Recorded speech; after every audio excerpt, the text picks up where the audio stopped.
Go ahead and grab the rope on the bottom. Perfect. Be about 1/2 foot away from the cable machine.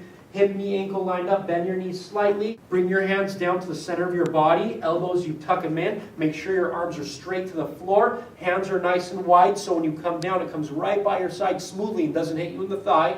Look straight. Good. Come up to a 90-degree angle right there. Beautiful. Now come down, lock it out. You want to lock and squeeze that tricep out. Squeeze the back of the arm. Let's make it nice and tight. If you bring your arms back here, then you can't lock out your arm all the way. So make sure it's perpendicular to the floor. Now watch this. Shoulders are back and down. Now watch, you can lock all the way and get that squeeze we're looking for. Make sure also you're not waddling back and forth. She's tight. Look at her wrists. They're straight as well. They're not moving around like this. They're nice and solid and straight. Look at how far apart her hands are. They're right by her side. Her wrists are nice and straight. She's keeping her arms nice and stiff.